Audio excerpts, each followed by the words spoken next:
Bismillahirrahmanirrahim. Assalamualaikum warahmatullahi wabarakatuh. Waalaikumsalam warahmatullahi wabarakatuh. Kita baca salawat ta'ala.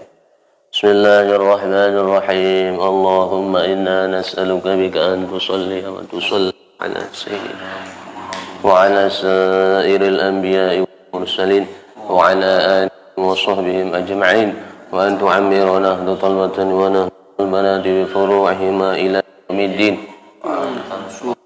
Tabtaha alaina wa tarzuqna wa tahfazna wa taghfir lana wa li jami'il muslimin. Ya Allah ya Hayyu ya Qayyum la ilaha illa anta. Bismillahirrahmanirrahim. Alhamdulillahi rabbil alamin. Allahumma salli ala sayyidina Muhammad ibn Abdullah al-qa'imi bi huquqillah ma daqat illa wa farajah. Subhanaka la ilma lana illa ma 'allamtana innaka antal alimul hakim. Rabbi shrah li sadri wa yassir amri wahlul 'uqdatam min lisani yafqahu qawli. Allahumma aslih ummata Muhammadin sallallahu alaihi wasallam wa farrij an ummati Muhammadin sallallahu alaihi wasallam wa rahmat ummata Muhammadin sallallahu alaihi wasallam wa anshafaz wa ayyid nahdatul watan alamin bihaqqi Muhammadin sallallahu alaihi wasallam. Amma ba'd. Jemaah salat subuh dan kaum muslimin muslimat shaimin shaimat yang insyaallah dimakan Allah Subhanahu wa taala.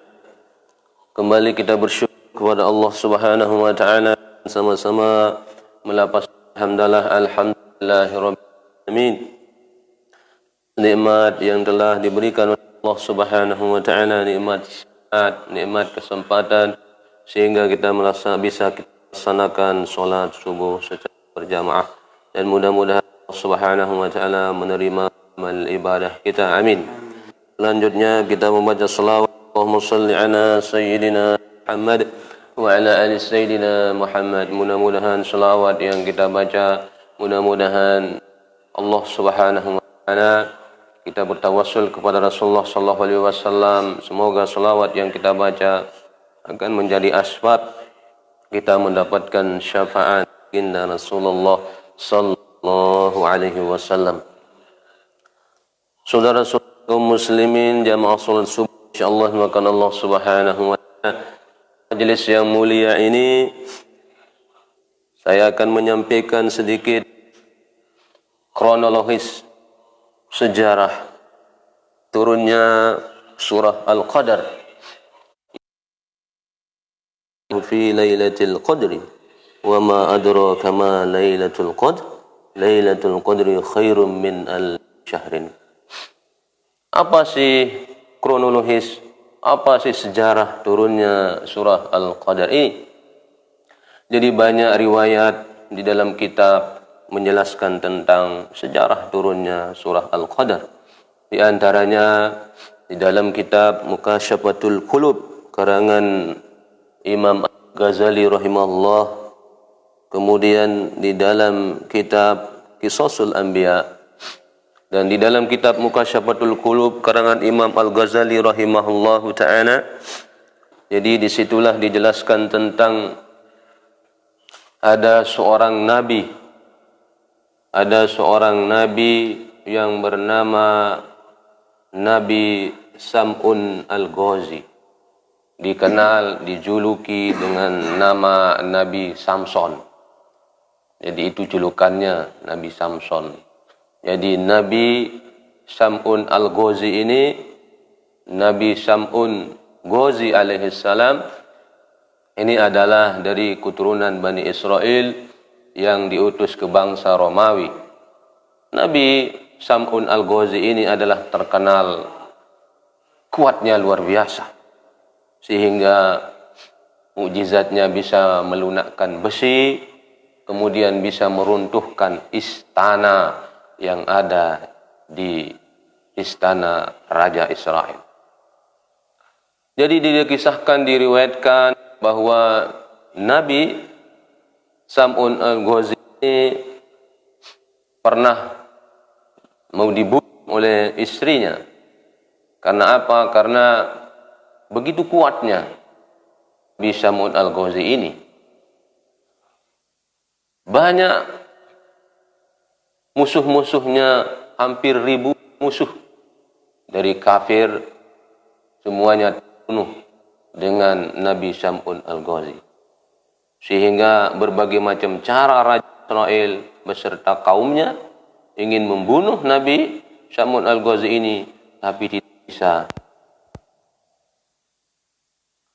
mengumumkan siapa yang bisa membunuh Nabi Sam'un al-Ghazi akan dikasih emas dan permata yang berlimpah ruah. Sehingga pengumuman itu didengarlah oleh istrinya. Kebetulan istrinya Nabi Sam'un al-Ghazi ini adalah seorang kafir. Tergiur dengan harta benda, istrinya ini mencoba ingin menangkap suaminya, ingin membunuh suaminya. Dengan cara yang pertama, dia rantai suaminya di saat dia tidur. Tapi suaminya ketika bangun, Nabi Sam'un al-Ghazi ini terbangun, tapi semua rantai yang dipasang oleh istrinya itu mudah dilepaskannya. Berbagai macam cara istrinya ingin menangkap suaminya, sehingga pada saat itulah istrinya kepingin tahu kelemahan suaminya. Apa kelemahanmu sehingga karena engkau itu kuat, bagaimanapun cara saya tapi bisa terlepas. Saya ingin mengujimu, makanya saya rantai, katanya. Sehingga Nabi Sam'un al-Ghazi ini memberitahukan istrinya kelemahannya. Kalau mau tahu kelemahan saya, katanya Nabi Sam'un al-Ghazi ini, engkau harus potong rambut saya, kemudian engkau ikat saya. Disitulah kelemahan saya. Karena diceritakan di dalam kitab itu bahwa rambutnya Nabi al-Ghazi ini adalah rambutnya panjang sampai ke kakinya, begitu yang rambutnya. Itulah sehingga pada saat itu istrinya, di saat dia tidur suaminya ini, dia potong rambutnya, kemudian diikat, baru disitulah kelemahannya Nabi al-Ghazi. Kemudian dibawalah ke Raja Israel, ke istana Israel, dibawa, kemudian pada saat itulah disiksa Nabi Sam'un al-Ghazi ini oleh Raja Israel beserta kaumnya. Kemudian dibutakan mata, disiksa, sehingga Nabi Sam'un al-Ghazi minta pertolongan sama Allah Subhanahu wa Ta'ala. Dan pada saat itu Nabi Sam'un al-Ghazi minta pertolongan kekuatan, langsung diberikan oleh Allah Subhanahu wa Ta'ala, dan mampu merobohkan istana Raja Israel. Semuanya Raja Israel beserta kaumnya terbunuh, beserta istrinya yang telah mengkhianatinya terbunuh dengan Raja Israel.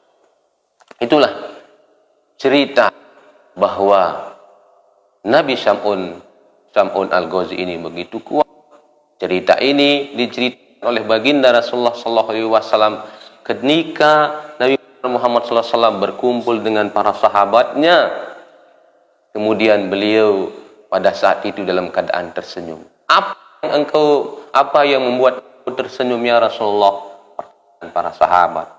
Sehingga baginda Nabi menjelaskan, saya tersenyum karena saya teringat bahwa nanti ketika dikumpulkan di padang al-mahsyar, semua para nabi ini akan berkumpul dengan kaumnya, kumpul dengan umatnya.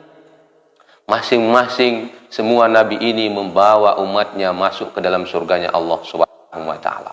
Namun ada satu nabi yang masuk ke dalam surga, tetapi dia tidak memiliki umat satupun.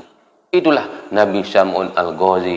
Hanya Nabi Sam'un al-Ghazi ini masuk ke dalam surga dengan menghunuskan pedangnya.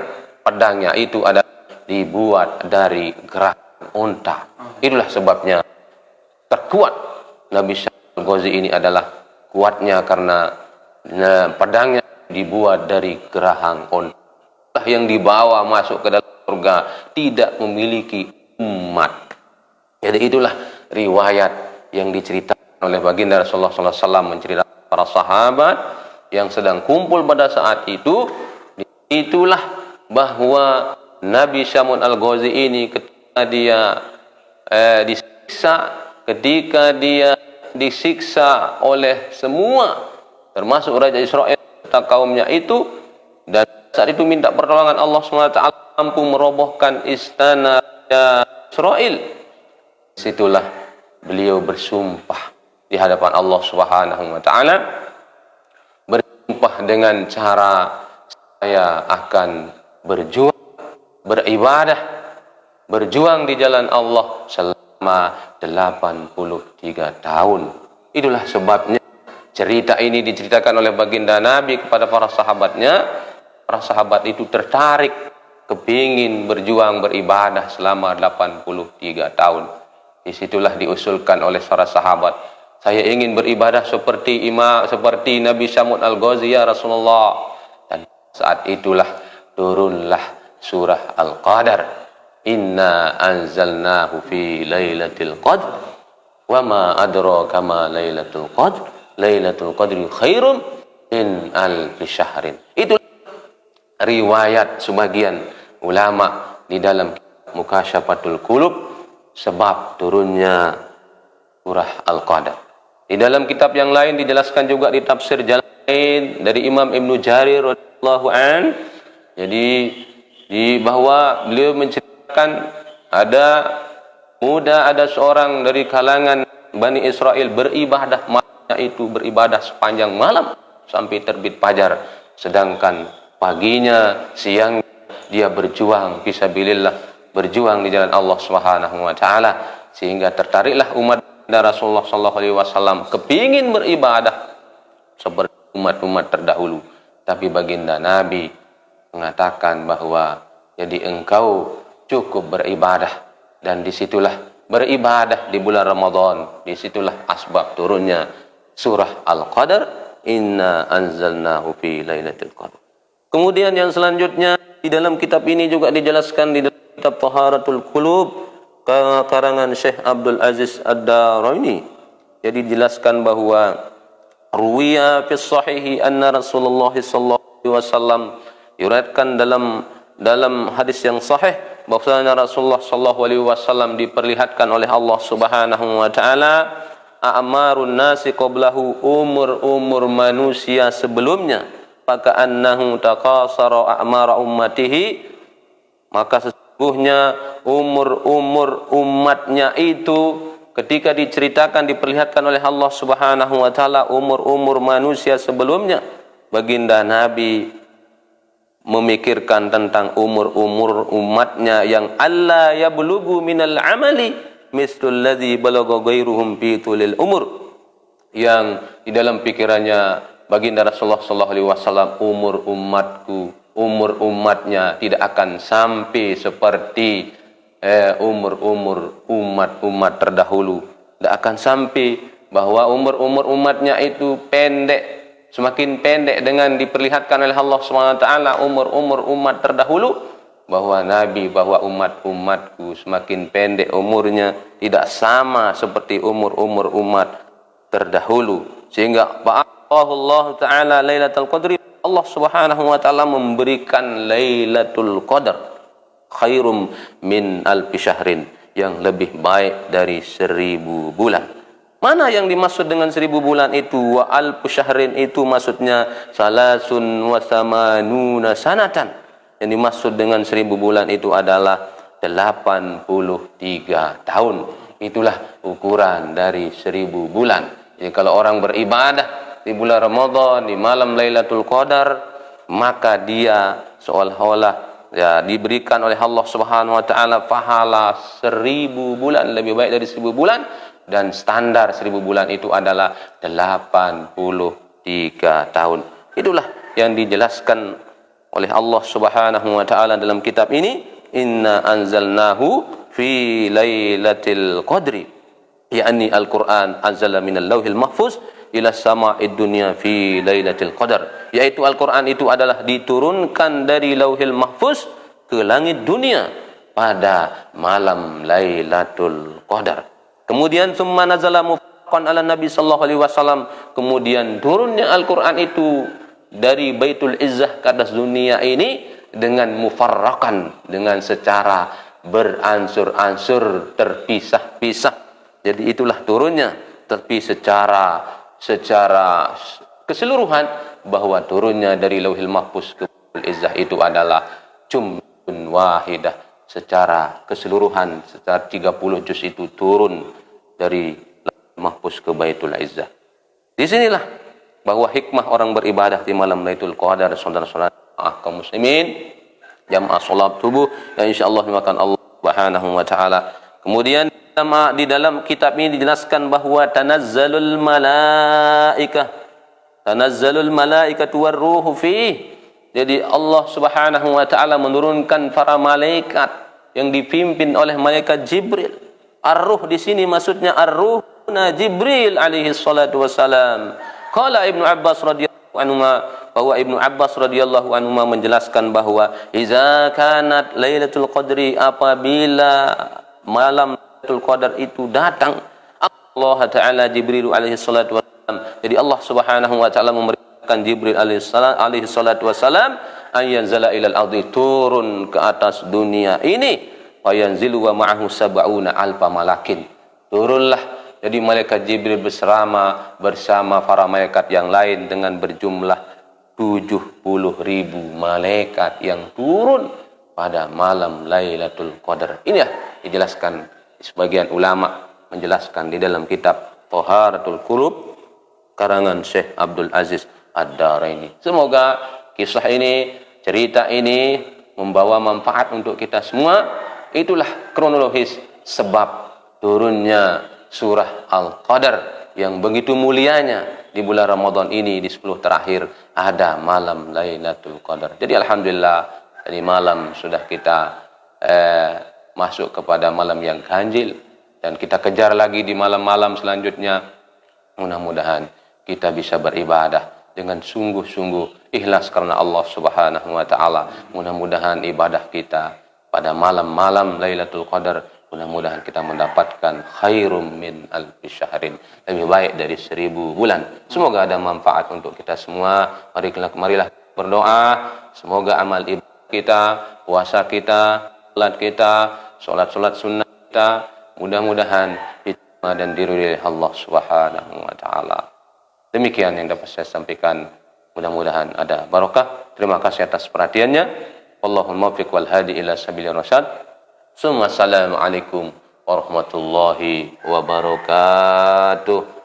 Ya Rabbi salli ala Muhammad, ya Rabbi salli alaihi wasallim, ya Rabbi salli ala Muhammad, ya Rabbi salli alaihi wasallim. Allahumma salli ala Muhammad, Allahumma salli wa sallim wa barik alaihi.